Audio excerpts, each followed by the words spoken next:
규보증권 박병창 이사님과 함께하는 증시톡 토크 콘서트가 벌써 시즌3로 돌아왔습니다. 2024년 시황 전망과 투자 전략에 대한 이야기를 꾹꾹 눌러 담은 영상을 시청하시고 응원의 댓글을 남겨주세요. 금융투자 상품권 3만원, 커피 쿠폰을 추첨을 통해 드리니 많은 시청 바랍니다. 이 표를 설명을 드렸죠. 이 표를 설명드리면서 혹시 그때 3% 못 보신 분들은 오늘 좀 들어보세요. 지금 제일 걱정이 뭐냐면 지금 이 전쟁이 확전이 돼서 유가가 오르고 그리고 다른 것은 더 오르고 그래서 우리 원화 약세가 더 되고 시장 폭락하고 이것이 트리거가 돼서 이제 고점 찍고 아웃 끝났어 이제 암흑의 시대로 가는 거 아니냐 라는 게 지금 궁금증이잖아요. 그래서 지금 과거에 있었던 외환위기 빼고 과거에 있었던 글로벌 금융위기 빼고 위기는요 디폴트가 위기입니다. 일단 그것도 우리가 다 알고 있어야 됩니다. 뭐냐면은 어떤 이벤트가 위기가 아니에요. 금리 인상을 한다, 인하를 한다, 전쟁이 난다, 지진이 났다 이런 게 이벤트가 아니고요. 디폴트예요. 그러니까 어떤 모멘텀이 디폴트를 만들 수 있는 거냐 아니냐를 보는 거예요. 디폴트라는 거는 국가가 디폴트, 채권이 디폴트, 부동산이 디폴트. 디폴트가 위기예요. 과거의 외환위기는 국가가 외환 보유고가 디폴트인 거고 그리고 미국의 부동산발 리먼은 부동산이 디폴트인 거고 디폴트를 얘기를 하는 거예요. 그걸. 우리나라는 제일 문제가 뭐예요? 맨날 얘기하는 게? 개인 채무라면서요. 개인 채무라면서요. 우리나라는 그러지 않아요? 다? 제가 한 얘기가 아니고 다 그렇게 얘기하잖아요. 중국은 뭐예요?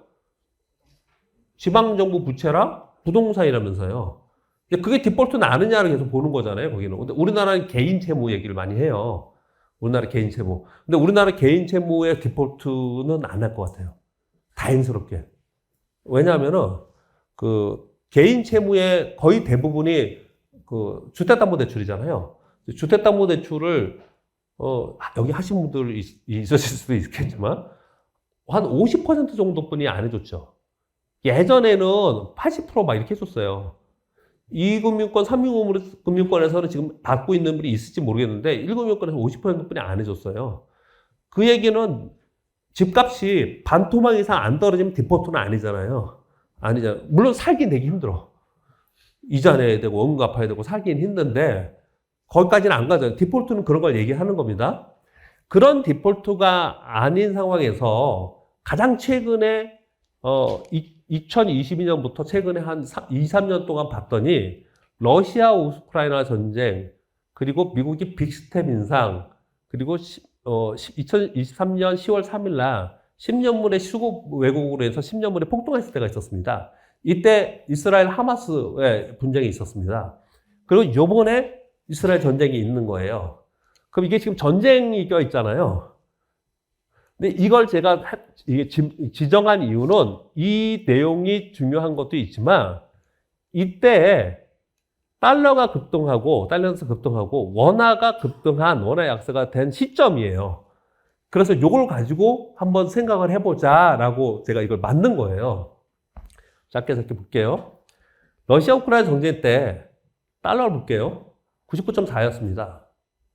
빅스텝 할 때 금리 막 올릴 때 50bp씩 올릴 때 114였어요. 114. 그 다음에 10년물 급등할 때, 금리 급등할 때 107이었어요. 요번에 106점 몇이죠? 106점 몇입니다. 당연히 여기에 연동하는 우리 원화를 보면 99.4에 1220원이었습니다. 117일 때 1444원 갔어요. 이게 먼 일이 아니에요. 2022년 9월입니다. 1444원 가고 그 다음에 2023년도에 107일 때 1363원. 요번에 106일 때 1400원을 터치를 한 거예요. 그러면 정리를 하자고요. 우리가 우리가 공부하는 게 아니니까, 우리 여기 학생들이 아니니까. 얘네들이 달러가 급등하면 우리 원화가 급격하게 올라가면서 원화 약세되는 거는 당연한 얘기고 보여준 거 있잖아요. 그렇죠? 그런데 이 달러가 급등했을 때가 전쟁일 때 급등했냐, 요거의 인관계를 찾으려고 하는 거예요. 이 인관계를 찾으려고 이걸 봤더니 국채 수익률이 급등할 때인 거예요. 전쟁이 아니고요. 국채 수익률이 급등할 때 금리 인상을 하든지 아니면 수급 쪽 왜곡이 일어나든지 간에 국채 수익률이 금리가 올라가면 달러도 올라간다는 거예요. 다 아는 거잖아요. 아까 일본 다 여러분 대답하셨잖아요. 엔화가 지금 약세인데 엔화를 강세로 만들려면 떨어뜨리려면 안정화시키려면 일본은 금리 인상을 하려고 그런다고 그거잖아요. 이게요. 즉 달러가 올라갈 때는 급등할 때는 우리 원화가 약세가 될 때는 금리가 급격하게 올라갈 때더라 라는 거잖아요. 그렇죠? 그 다음 엔화는 우리 원화하고 똑같아요. 137에 있다가 이 빅스텝 인상할 때 114 갈 때 151.9 갔습니다. 이때 개입을 해가지고 117.2까지 빠뜨려요. 되게 무식하게 들어옵니다. 왜? 돈이 많아서 한 번에 들어올 때 이렇게 무식하게 들어와요. 아까 설명드린 게 뭐냐면 요때 일본은 빠지고 미국은 조금 오르고 우리는 좀 올랐어요. 더. 요때. 그래서 아까 그걸 보고 설명을 드린 거예요. 그리고 107일 때 151.9, 요번에 154.3까지 갔습니다. 보세요. 위안화 보세요. 위안화는 계획경제라서 이거 잡고 있으니까. 이거 잡고 있어요. 그냥 얘들은요. 그냥 잡고 있습니다. 또 하나 볼게요. 유가를 보세요. 러우 전쟁일 때 130달러였습니다. 그 다음에 달러가 114 갈 때 90달러였어요. 107 갈 때 90달러였습니다. 요번에 106인데 85달러예요. 얘하고는 무관해, 얘들하고는. 얘하고는요. 그러니까 어떤 결론을 낼 수 있냐면 전쟁이 일어나서 유가가 급등하면 전쟁과 유가 급등으로 인해서 금리가 막 올라가고 달러가 강세가 돼서 우리 원화가 돼서 시장이 폭락한다는 아니라는 거예요. 그렇지 않았다라는 거예요. 그거보다 시장에서 더 바라본 건 뭐냐면 금리가 올라가서 금리와 연동하면서 달러가 강세가 돼서 그로 인해서 우리 원화 약세가 됐을 때 시장이 더 하락했다는 거예요. 근데 왜 그렇게 걱정을 하느냐? 왜 그렇게 걱정을 하느냐?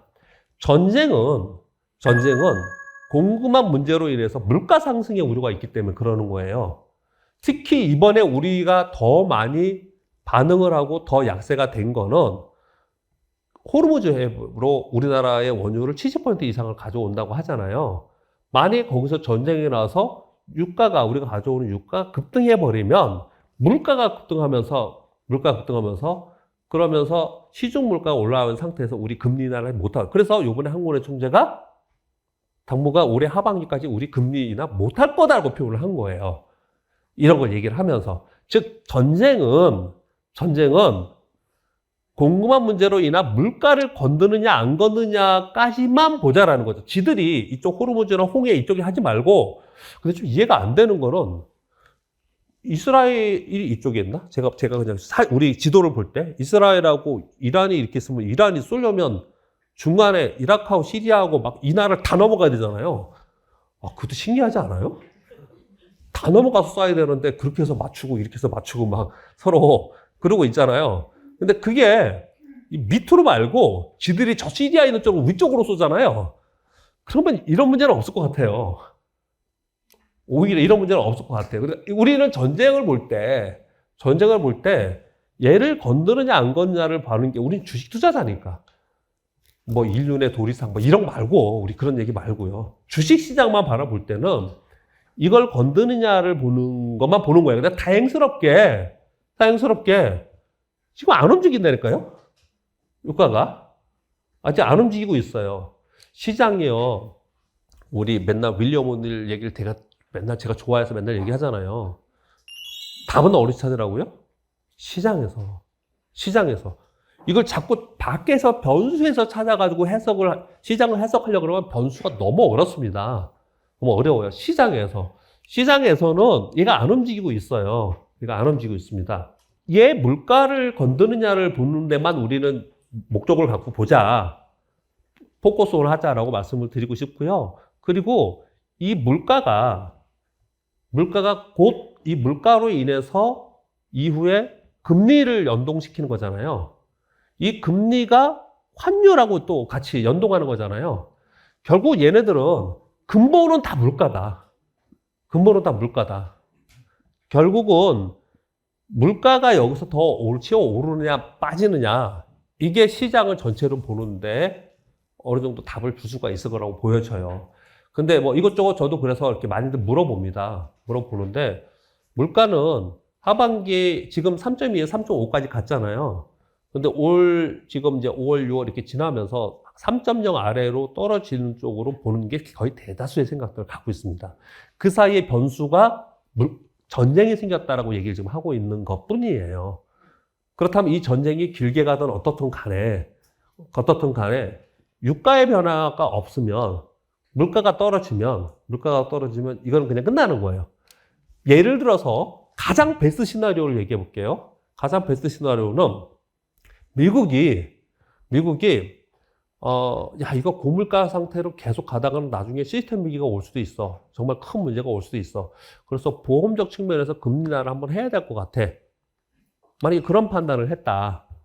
그래서 뭐 25bp라도 한번 뭐 6월 달에 그냥 인하하겠다. 근데 미국 가만히 보면 지금 5.25에서 5.5잖아요. 근데 거기서 100bp 4번을 해도 4.5예요. 엄청난 높은 금리입니다. 4.5예요. 그러니까 이 금리에서 자기는 좀 내리는 거 큰 거 아니라고 저는 생각이 들어요. 그것 때문에 이제 물가가 튀어올까 봐 걱정을 하는 거지. 근데 만약에 보험적으로 시장이나 이런 상황, 경제 상황이나 이런 걸 보기 위해서 한 25p 정도 한번 6월에 인하를 하겠다. 그러면 어떻게 되느냐? 이거 다 끝나요. 지금 걱정하는 게 다 그냥 해도 돼요. 전부 다 해도 되는 거예요. 그래서 자꾸 또 한편으로는 금리 인하를 언제쯤 하느냐 이걸 자꾸 따지는 거고, 지금은 뭐 금리 인하 물 건너 갔다. 레리 서머스 교수는 금리 인하 못하고 오히려 올려야 되지 않겠냐. 또 어떤 사람은 내년에 제이미 나이머는 야 이러고 가다가는 8% 가는 것도 우리는 걱정을 해야 된다 이렇게 얘기하잖아요. 근데 그런 거는 어떻게 생각하세요? 그런 분들 얘기는 걱정을 해주는 거잖아요. 그렇게 된다라는 게 아니고 그렇게 될 수도 있으니 니들 조심해라고 얘기하는 거 아니에요? 그거? 그렇게 얘기하는 거잖아요. 그 부분은요. 그래서 지금 현재 상황은 시장은 여전히 금리 인하에 대한 기대감을 가지고는 있습니다. 그런데 이번에 빠지고 있잖아요. 그 빠지는 건 뭐 때문이냐? 시장은 항상 우리 2022년도에 잘 생각해 보세요. 빠졌을 때 2022년도 봄에 그해 가을, 겨울, 연말에 기준금리가 3.75에서 4% 될 거라고 예상했습니다. 물가가 6%, 7%에 머물 거라고 예상했었어요. 그런데 여름 딱 지나고 나니까 물가가 8%, 9%막 뜨면서 곧바로 빅스텝을 하면서 5% 이상으로 금리를 올렸잖아요. 그러니까 시장이 더 많이 빠졌잖아요. 그러니까 시장이 기대하는 수준에 있으면 시장 그렇게 많이 빠지지 않아요. 근데 시장이 지금 기대하는 수준은 3번은 하겠지라고 했는데 이게 계속 아니라고 그래도 시장은 믿고 간 거예요. 그런데 점차로 보니까 지금 CPI 반등하고 이런 거 보니까 걱정스럽네? 그랬는데 막 전쟁도 한대?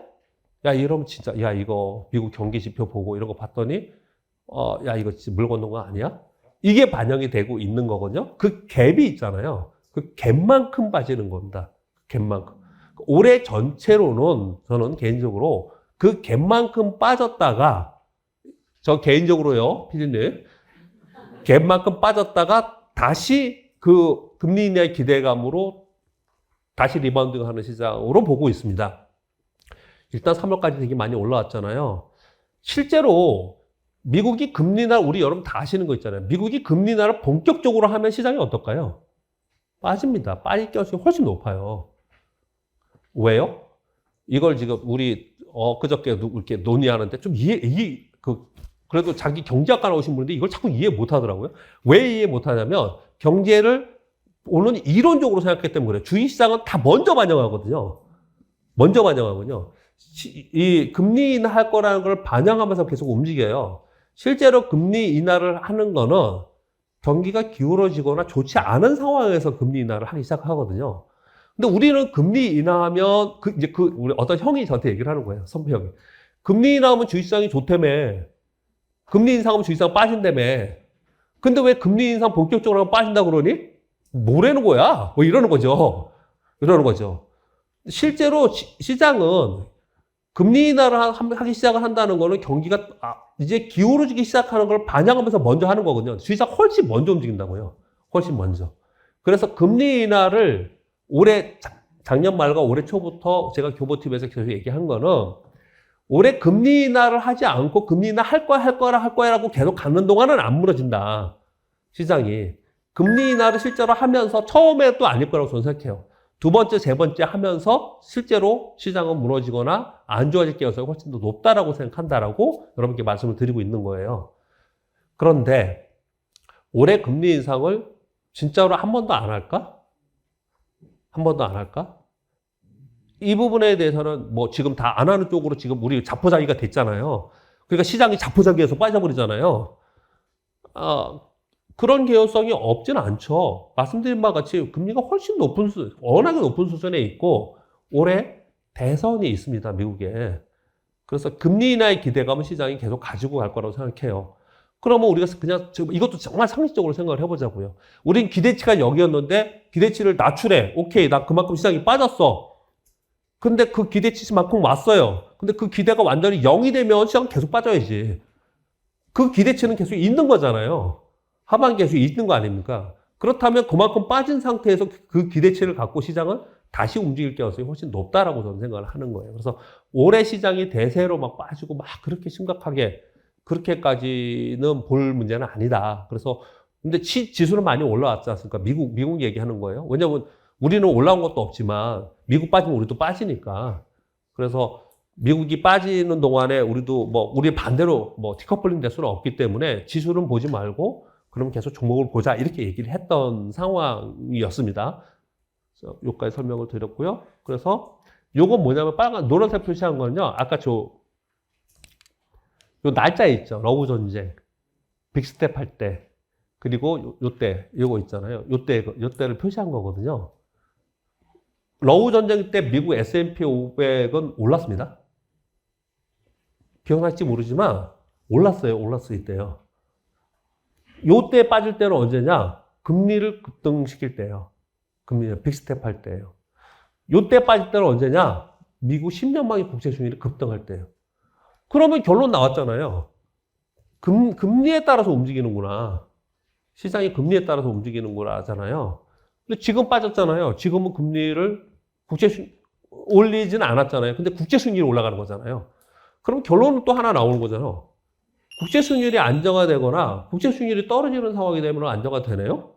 그렇죠? 그래서 단기적으로 만약에 BOJ가 개입을 해서 엔화 강세가 되고 달러 인덱스가 떨어지고 미국 국채 수익률이 떨어지면 그러면 얘네하고 우리는 좋아요. 우리는 뜬다니까. 실제로 그랬어요. 실제로. 우리는 떴어요. 장기적으로는 안 좋다고 말씀드렸습니다. 이건 우리 시장이에요. 이게 러우 전쟁이 때입니다. 러시아 우크라이나 러시아 전쟁 때예요. 그리고 요거는 빅스텝 할 때, 미국이 빅스텝 할 때, 그리고 10년 만기 국채 수익률이 5% 가까이 갈 때였어요. 그러니까 금리에 더 예민하다. 제가 이런 걸 만든 이유는 왜 그랬냐면요. 맨날 전쟁 얘기만 하잖아요. 곧 망할 것 같거든, 뉴스를 보니까. 그 전쟁이 물가를 건드리는 것 때문에 걱정인 부분인 거지, 실제로는 물가에 연동한 금리에 따라서 시장이 움직이더라. 금리를 만드는 그 이면에는 물가가 중요하기 때문에 물가가 어떻게 되는지를 보는 게 첫 번째이다. 매크로 지표를 볼 때 첫 번째이다. 여기까지 말씀드렸습니다.